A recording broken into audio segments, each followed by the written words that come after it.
everyone, my name is Andrew. If you don't know me, you should subscribe because why not? You should also hit the notification bell down below to be notified every time I upload a new video. But anyway, today I'm going to be filming a recommendations video for books to read on a rainy day.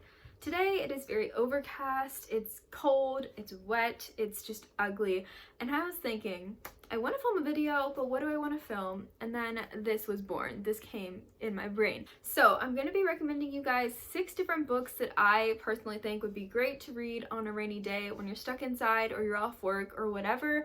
Of course, these are ones you could read anytime, but I just thought they fit this, so I'm going to share with you guys. Personally, I think there's a couple of different ways to look at a rainy day. You may want something that's just atmospheric that you can read. You might want something that's a little bit happier to brighten your mood. You might want something hard-hitting. Couple different ways to go. Most of these that I'm going to recommend though are standalones, because the thing that I think is number one when I have a day I kind of want to finish something in one day. I want to just pick something up and be able to finish it or not have to put too much thought, and that's kind of what I'm basing this off of. So the first one that I want to talk about is Dear Martin by Nick Stone. This book is very short. It's only 200 pages, so you could definitely finish this one within one day, but I absolutely adored this book.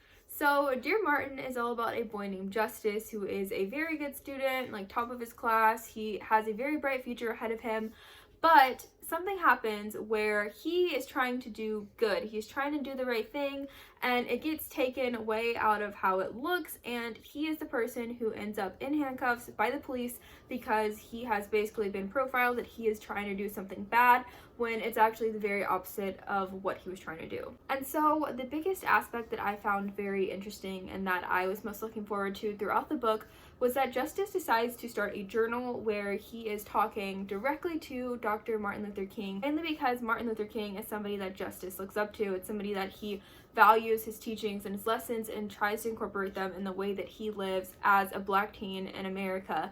And so I found that the journals were the most hard-hitting, and you were just directly have a line to Justice's feelings, and it's so raw. And I love this book. It was very emotional, but it was so hard-hitting. I think it's an important book. So this is one that if you want an important, hard-hitting book, definitely check it out, and you can finish it within one day on a rainy day or just any day you want to pick something up and finish it. So that's why I recommend this one. I also have The Year After You by Nina De Pass. This one I just finished recently. If you watch my book haul, I did talk about it when I got it. But this one is all about a girl named Kara who is with her best friend G, and she ends up getting in an accident, and we don't really know what the accident is, what happened or anything. We just know that G is dead and Kara is alive. So this whole book is going through the mental recovery of Kara as she is, suffering from survivor's guilt, and she's meeting new friends when her mom sends her to a school abroad in Switzerland, and she's really dealing with, should she let go of G? Should she, find these new friends and live? Or is it wrong because it's like she's forgetting her? And there's a lot more that goes into this. And I found that there was a side character who had a big story too, a big recovery story. And I didn't even know that that was gonna happen. And it was great. It was just a really good journey that I like to be on. And this one I definitely think you could finish really fast because it's a contemporary. It's pretty easy in terms of the way it's written. You can follow it and understand it pretty well. So I would definitely recommend this one too if you want something hard-hitting. Okay, I have one more to recommend. This is an older one that you might have heard of, but I want to reread it now that I've just found it again because I really enjoyed this one when I read it.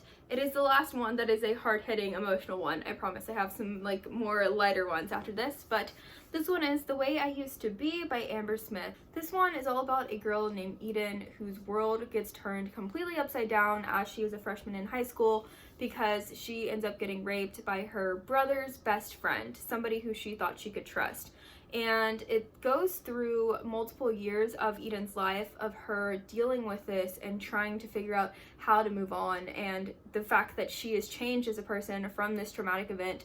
And we really have a very close view of her dealing with this, and I think this was done really well. It's a beautifully written book. It's definitely does have some graphic scenes pertaining to the rape, so trigger warning for that. Of course, if you are not comfortable with reading books about rape, do not pick this one up. But if you're fine with that and it's something that you want to read, because I heard about it and I thought that it would be something that I hadn't really read about, and it was something that I wanted to know more. I wanted to understand this traumatic thing, and so this one was definitely done so well. Like I said, there's quite a few more things that go into this book, as in Eden and some of her friends trying to help her out, her and her family dynamic. It's about 350 pages, so so that could be something you could read in a day, and it's definitely one that you could just sit down and have like a nice serious read. So I would definitely recommend this one. So if you're the type of person who wants something a little bit lighter on a rainy day to brighten up your mood,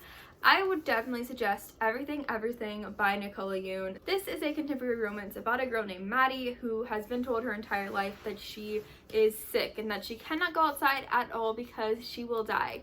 And when a boy named Ollie moves in next door, and actually for the first time Maddie wants to go outside and wants to live a fuller life, things ensue. And the journey that Maddie takes to figuring out how to live a normal life when she is just not able to, it's very entertaining. So if you want yourself a little romance with some complications, as in the two love interests cannot be together because one will die, this is the one for you. Another really fun one I would suggest for a rainy day is Red, White, and Royal Blue by Casey McQuiston, another contemporary romance.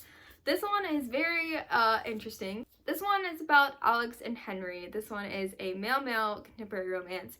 Alex is the son of the President of the United States, and Henry is the Prince of Wales. So they actually don't like each other. Something happens that causes them to really hate each other. Like, it's definitely a hate to love romance. I found this book to be really funny, and also I did enjoy the romance in it. I think it is a really well written book, and the overall entertainment factor is what did it for me. It's very entertaining, and if you like enemies to lovers, then you would probably enjoy this book. It was just so entertaining, and definitely I picked it up, did not want to put it down, so that's perfect for a rainy day because you are just not going to want to stop, and you're just going to push through it because, and it's gonna be like no effort because you don't really have to try. You just entertain the whole time, so it's a great time.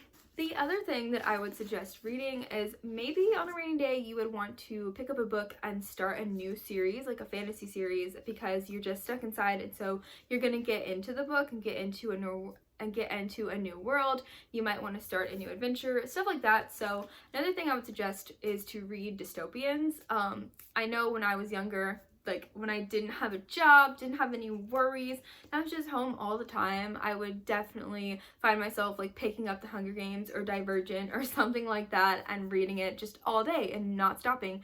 So another one would be like The Darkest Minds. I just love that book, had to suggest it. But the one I want to talk about is The XY by Virginia Burgeon. This is an older book, but it is about a world where the male population has basically like died off and there's like no males. But in this world, the female and male populations are separated completely, so much so that through the years there are girls born who have never met anybody of the opposite sex. They have never met a boy. So whenever the main character, who is a girl, is just walking down the road doing her usual thing, she finds this thing on the road and she's like, what is this thing? It looks like it's almost dead. We can't let it just die because it goes against their whole like factions, you know, morals. So she takes it back to her cottage or whatever. It's not even a cottage, her house. And they're like, where did you find this? That is a boy. That is a whole boy. So it's really interesting, the dynamic between the fact that boys and girls have never met the opposite. And I thought that overall this was just a great dystopian. It's a different world. You definitely don't feel like you're in your normal reality. It's definitely very odd to read like that, but I was completely sucked in, and when I finished it, I was glad I read it. So this one might be one to check out too if you're interested in that sort of thing. So those are just a couple older books that I have to recommend. Maybe you read these, maybe you haven't, but hopefully maybe you found one that you might want to pick up. Feel free to comment down below a cloud or the cloud with like raindrops down below, because these are recs for a rainy day. So yeah. But that's pretty much all I have to say for this video. So I hope you enjoyed it, and I will see you guys in the next one. Bye! Could have been a painter, could have studied law. Instead you were my paintbrush, You're my curriculum. Could have been a sailor, could have been an astronaut. Instead I drive for miles just to get to where you are.